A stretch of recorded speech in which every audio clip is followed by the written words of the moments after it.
Thanks for being here today, guys. It's an honor to be back at CSU. As he mentioned, I was a graduate here at Colorado State. Actually started one of my businesses at CSU, and I wish this program was here when I was in school. It's amazing to see college students competing, growing businesses. It's kind of a dream to see this happen, and I'm really proud that CSU is honoring entrepreneurs. So today I'm going to talk about my story as an entrepreneur, talk about how I came from somebody that at 13 years old had a dream and then continued with that dream and became an entrepreneur. So we're going to just start. So as a business owner, the odds are against you. So 90% of startups will fail, right? 96% of business startups will fail within 10 years. So the odds are against you, right? When you see these numbers, it's easy to get discouraged, right? You hear a lot of restaurant owners like, the odds are against you. Now, how do you beat these odds, and how do you crush it, right? I want to talk about how do you crush it as a business person? How do you get past these bad statistics? First of all, you need to have the entrepreneurial mindset. As an entrepreneur, the odds are against you, as we just talked about, but starting a business is a lot more than just a job. It's your life, right? The stress you have, the sleepless nights, everything about being an entrepreneurship is not easy. But if it's done right, you'll be successful. Your peers will be, will look up to you. You'll create jobs. You'll create great wealth. You'll get great accolades, and you'll be your own boss. I mean, this is what I wear to work, right? I'm not wearing a suit. I'm not wearing a tie. So being in entrepreneurship, these are some of the things you need to do, right? You need to invent as you go. You can't be scared. You're going to be scared, but you got to get over that. You got to be resourceful, obsess over cash flow, don't ask for permission, be fearless, welcome change, and love a challenge. So these were my ingredients to success. So first off, you have to be passionate. If you're going to get into business, you have to love it. I hear a lot of people wanting to get into business say, I can make money, or, this is something I can sell. You got to build a business because you're passionate about it. If you don't have passion, then you're in the wrong place. Second, you have to solve a problem, right? And find a niche. If you're not actually solving a problem, then your chances of succeeding are, less than 10%, right? So solve a problem, and then perseverance. You can't ever give up. If you give up, you're going to lose, right? There's many nights where I just can't sleep, and I'm like, maybe I should look for a job. Next morning, I'm like, that was crazy. But as an entrepreneurship, these are things you think about every day. Like, every day is a roller coaster ride. The best way to explain it, and for you that own a business, is very bipolar, right? You have highs, you have lows. Your highs are really high, your lows are really low. And so this is something that everyone that's in business understands, but the last point, you need a peer group, right? For me, my peer group has been my family, has been my girlfriend, has been my board, has been my mentors. But you need, business people in the business world that understand what you're going through. A lot of people want to give you advice on owning a business, but if they don't own a business, I'm sorry, that advice is probably not very good advice. So you need a really strong peer group. So we're going to go through the story. This is 1995. I was passionate about roller hockey, passionate about rollerblading. I know it's not very cool anymore, but so 1995, this was my first business. I did this with my mom and my dad, and it was called Rocky Mountain Deals on Wheels. All right, so I was passionate about rollerblading. The niche was, I'm 14, 15 years old, rollerblade wheels were really expensive. So I went to the distributors, and I got a deal with the Blems. So these were rollerblade wheels that had, issues. And so I created a business around Blem rollerblade wheels. So these are wheels you can get at half off. So 14, 15 years old, working with my mom and dad, and we figured out a niche, right? This is an underserved market. Blems were not available on the market, and we had great success. Ran the business for 2 years, and then this happened. I turned 16. When you turn 16, nobody's rollerblading, right? Those went out in the trash. This isn't my car, but it might as well have been. I had a 1993 Honda Accord. You're 16, you're learning about adult life. running a business at 16 wasn't, what I wanted to do. I wanted to go out and have fun with my friends. And then I wanted to figure out, what am I going to do next? The high school dropout rate in Colorado is 52%. 52%. And so in high school, what are you going to do next? Are you going to go to college? Are you going to work at McDonald's? Are you going to start a business? I went to CSU. Best choice ever made. Great college.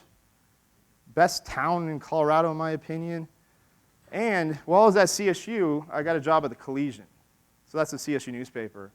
And at the CSU newspaper, I learned a lot about running a business, but I learned a lot about advertising. And I loved advertising. I loved the creativity that we had around going to a business, creating an ad, and trying to bring business to them.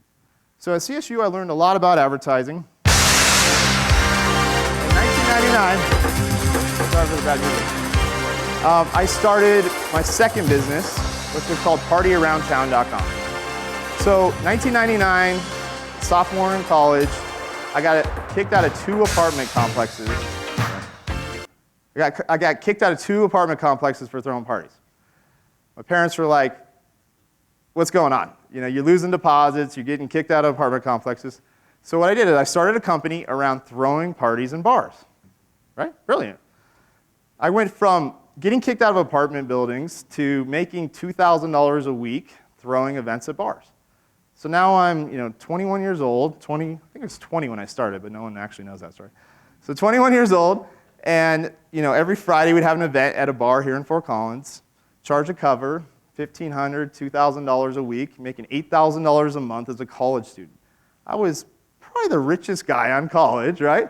Having all this free money, I'm like, this is amazing.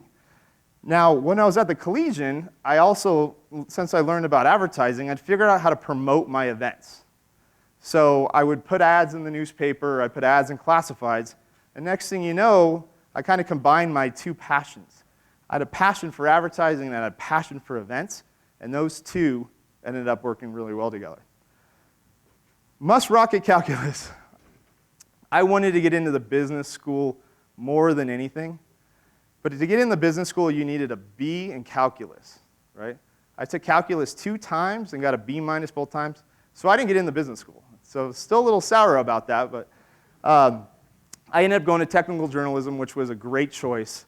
But I thought this was interesting, right? Like, I had a lot of momentum, but I got crushed. This was my dream. I wanted to be a business person. I wanted to get in be an entrepreneur, and I couldn't get in the business school. So I graduated. I graduated with a degree in technical journalism, public relations, but I knew, I was like, this is not what I want to do. In PR, you make $30,000, $40,000, $50,000 a year, and I'm like, this is not exciting. Like, I like writing, not good at it. So I graduated in 2003. This is me at CSU with my mom right here. And I was like, what's next? On 2003, on my graduation date, I got a call from the Coloradoan, which is the Gannett newspaper here in Fort Collins, and they offered me a job in advertising sales. So I went from a job at the CSU newspaper, then I went to the Fort Collins newspaper, spent about a year in Fort Collins, and then I ended up going to the Denver Post. At the Denver Post, it was a great experience for me to see what corporate life was all about, learn further about advertising.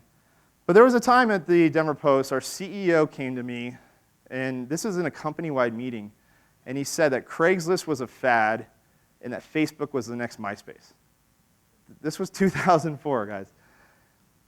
In front of the whole company. And I'm running Interactive at this time. And I'm like, you think Facebook is the next MySpace?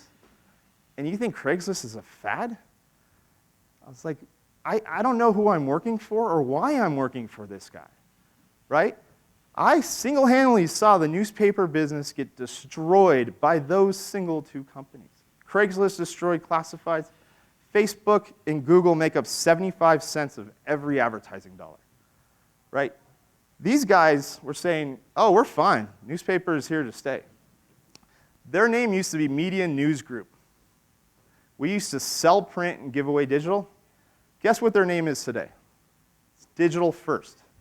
Media News Group to Digital First. Now they sell digital and give away print. This is 2016 now.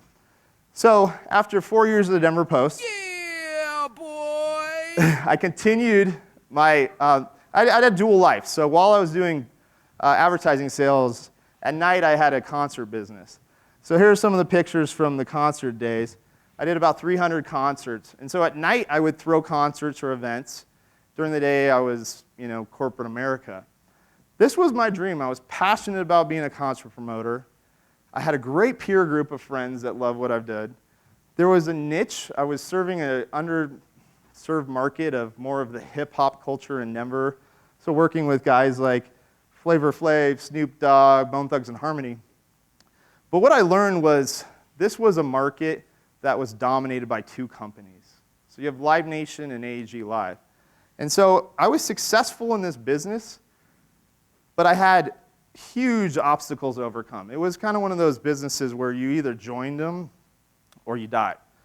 And so in 2000, this was 2008, Cold Stone broke. So I was 29 years old. My company, the promotion company, wasn't doing well. I quit the Denver Post. And I remember I was sitting outside of a Cold Stone, and I didn't have enough money to buy ice cream. I was like, how do these kids have money to buy ice cream? I was that broke, guys. 2008, 29 years old, broke as a joke.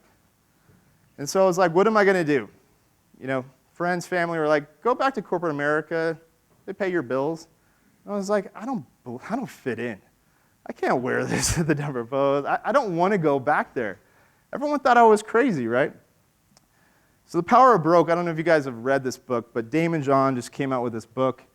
And it's basically talking about when the odds are against you. This is survival of the fittest, right? I had $500 to my name. I had a choice to go back to corporate America or start another business. I was, head over heels in terms of credit card debt. I thought about going bankrupt at 29 years old, not a good thing. And I was dealing with this, right? 2009, you had the Second Great Depression. All the odds were stacked against me, and I was like, you know what? I'm going to start another business. What do I have to lose, right? So in 2009, I started Altitude Digital with $500. I took that $500 and I put it into the worst website you've ever seen in your life. Horrible website. And the model was, I flipped the model of sales on its head. Normally when you sell, you ask somebody for something, right? You ask them for money or an order. This model is I'd go to online websites and say, hey, I will find you advertising. And in return, I will pay you when I bring you advertising, right? So it was a rev share model on advertising I brought them. Publishers were like, absolutely, you bring me money, I will sign up all day. So the first year, I had about 100 publishers. It was just myself at that time. And I had 2 interns. These were unpaid interns, so 40 hours a week, unpaid interns. That's how I started the company. And it was a chicken and the egg, right? You needed the publishers before you could talk to advertisers. So I got 100 websites. These were more like second-tier websites, so guys like thechive.com, Grab Media. So sites that you probably have heard of or been to, but not like the CBSs and NBCs of the world.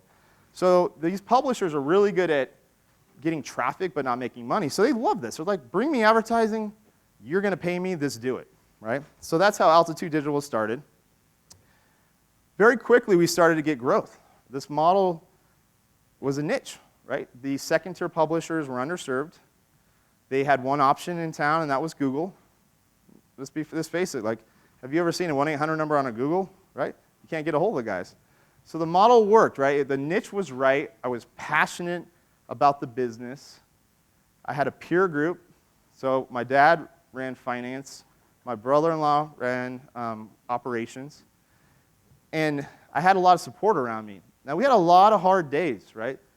When you start a company with $500, every decision you make is a make or break for the company. Now, we started to get success. We started moving to the coast, right? Advertising companies are either in New York or San Francisco. At this time, Denver was, just a flyover state. People are like, an advertising company in Denver? And I was like, yeah, we're Altitude Digital. You saw the mountains in the logo. We're different. We look different. We talk different. We're not another faceless tech company. And for publishers, that was really powerful. They're like, I can call you. You pay me on time. I know you. And this model started to really take some ground. So this was the revenue growth, right? 2009, $500. 2010, $250,000.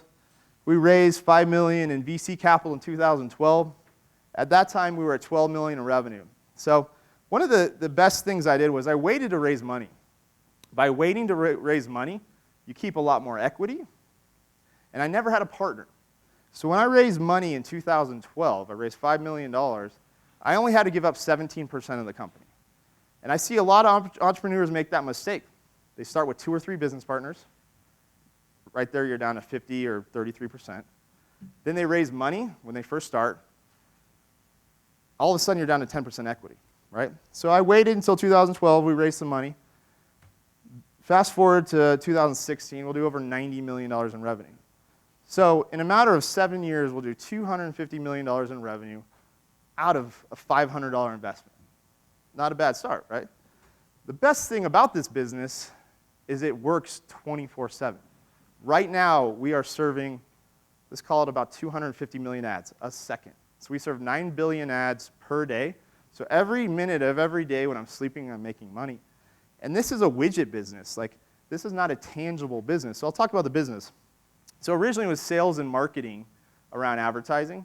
And then when I got the VC capital, like, we got to turn this into a tech company. Tech companies get the multiple. So we took the eBay concept of real-time bidding, and we found a team in Romania that actually built part of eBay, and we built a real-time bidding platform for online advertising. So if you as a user go to New York Times, while that video is loading, what's actually happening is a company like ourselves are looking for an ad. So we're running an auction for you as a person. So we take your cookie data and your offline data, and we sell you as a user to advertisers. So we serve 9 billion ads per day. We run 9 auctions per ad. So we're doing trillions of transactions a day. But for the advertiser, it's very powerful, right? Because they're getting the user they want. It's a very effective way of advertising. Now, as a company, we don't hold any risk, which is the best part, right? If we sell the ad, we take a 35% rev share. If we don't, we don't. And so from a margin perspective and a cost perspective, this is one of those models that, it served a niche, it solved a problem, and it's very scalable. This is our team. I'm in the back, right? The thing about being a leader, and what I learned is, you go from leader to coach. Today, my job is a coach. I'm not in front. These are my guys, right? So when I'm out of town, the loyalty and the peer group here is unbelievable. I have my dad in this picture, my brother-in-law in this picture, my cousin, my best friend. And a lot of people are like, you're crazy. What are you doing with your friends and family in the business? It's about the peer group, right? I have so much loyalty and trust in this company that I could leave for the next 6 months, and who knows, it might work better than it did when I'm there. But this company is set to continue with or without me.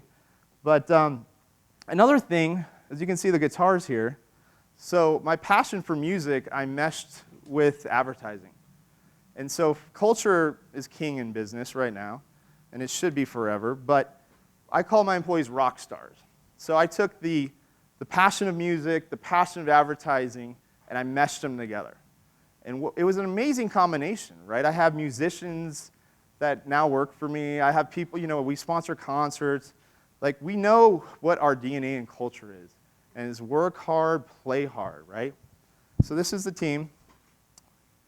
Back to peer group. So these are the guys that make up my peer group. So it's friends, family. On our board, we have 2 board members that have done $4 billion in transactions in our industry. Community leaders, business leaders. So Damon John from Shark Tank is now an advisor for us. He came in to learn about a business. I pitched him just like this. He's now on the team. I went to Necker Island last October to meet up with Richard. Now, he's, I wouldn't say a mentor just yet, but I'm going back in October. And these are the type of guys that I want to learn from, right? Billionaire, worth $400 million. It's not all about the money, but these guys have passion. When they start a business, it's not about, I want to get rich. Richard wants to colonize Mars. He wants to be the first person to get to the bottom of the ocean.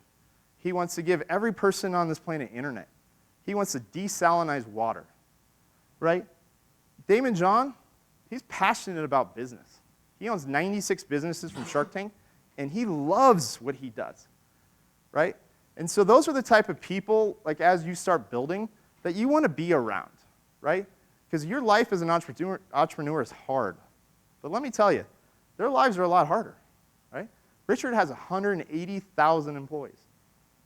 But I'll tell you, if there's one person in his life that has mastered life, it's him. He's got work-life figured out. So back to the peer group. I can't stress this enough. If you do not have the right people around you, if you do not trust your leaders, if you don't become a coach instead of a leader, your business is not going to keep progressing. So this is the latest ComScore report. So ComScore is like the Nielsen, but for online advertising. So this recently came out where we're the 4th largest video advertiser in the world. And look at who we're competing with, guys. AOL, Brightroll, which is Yahoo now, and Google. And then there's 4. These are little guys in Colorado, right? LiveRail, which is Facebook, is number 7. So we've surpassed Facebook. So it just shows you that a small company from Denver with $500, with passion, with a niche, with a peer group, I mean, anything is possible here, right? 2015, last year, we had an offer to sell a company for $150 million. And that goes back to that equity thing I brought up earlier. I still own around 50% of the company after we've done a lot of raises. Guess what? We didn't take this offer. Probably crazy, right? $150 million, probably retire. We had 10 other offers. This was the biggest. But I'm passionate about this business. We're not stopping. We're in a fast-growing space. You know, the space is growing 40% a year. The internet is only 25 years old. We have a lot more to accomplish. And for me, it's not all about the money. I could have taken this money and run. I could be in Mexico or China, wherever I want to be right now, but I'm passionate about what I'm doing, and I'm not going to stop. What would I do if I was done with this business? Start another business? Have more problems? I'm doubling down on this business. One and done for me. No, just kidding. I'm going to keep going. And then, you know, awards and achievements. A lot of people put a lot of emphasis on this, but for me, it's all about the team. You know, this year in 15, you know, top places to work in Colorado, top Colorado company, entrepreneur of the year. What's really important is to own your market, right?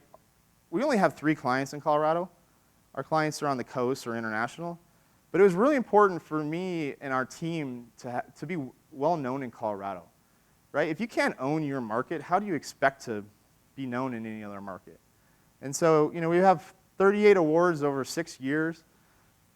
And those awards, like, just help legitimize what you're doing, right? They're not going to make you rich. They're not going to make you successful. But it's really important, I think, that going back to the peer group, right? You want the community to say, hey, you're doing a great job. Thank you for being in Colorado.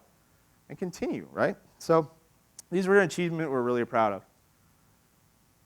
So 16 happened. And if you guys follow kind of the trends on the internet, you know, $7.2 billion in fraud is happening on the internet right now, right? So since the internet's so wild, wild west, there's a lot of fraud going on. So as a company, we are constantly having to evolve because we are involved just through third parties on serving fraudulent inventory. And so, as you know, I've talked a lot about success, but every single year we have things like this we have to deal with where, you know, we have fraud, we have problems with viewability, we have problems with ad blocking. So as the industry keeps growing, it gets harder and harder every year. Now, in order to continue the growth, we just raised $17.5 million. Right? This was a release in TechCrunch. And we built a platform that I spent $20 million building. So this new platform we launched last month, it's going to blow everyone away, right? We're number 4 in video advertising. We're going to be number 1, right? We're going to beat Google. We're going to beat AOL and Yahoo. And that goes back to not stopping and not continue to innovate, right? Once you stop innovating, you're going to lose. And as a small company, the best strength you have is to pivot and to continue innovating. And that's, you got to take your weakness and turn it into a strength. So for us, our weakness was we're a Colorado company, we don't have unlimited funding, but we turn that into a strength. We're small, meaning we're nimble. We don't have unlimited funding, which makes us conscious, right? So we've taken every weakness and made it a strength, and we're going to continue growing, right? The bigger companies, they can build these platforms, but they're not, or they're doing it a lot slower than we are. So this is a quote that Richard told me when I was at Necker Island, and I absolutely love this quote, and I think about it all the time. It's have faith in yourself, think yes, not no. The world will tell you no. Every single time you bring up a business idea, the world's going to say, that's the worst idea I've ever heard. Guess what? That's been done. Guess what? Every idea has been done. There's a niche, right? Live life to the fullest. You've got to have work-life balance. Richard's work-life balance is he bought an island, right? Do that. Who knows? Buy an island, right? That's what I'm going to do next. And never give up, right? That's a perseverance. So with that, know your calculus if you want to get into business school. And goes back to the rock star. There's Jeremy at night, Jeremy during the day, right? Like, embody the culture that you bring to your company. Any questions? All right.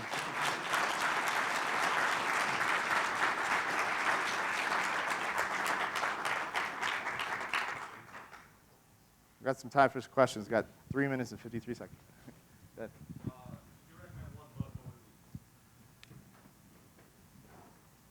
You're going to probably hate this one right now if you're not a Republican, but Donald Trump, The Art of the Sale.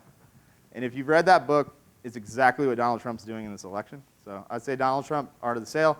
Second would be Damon John's Power Broke.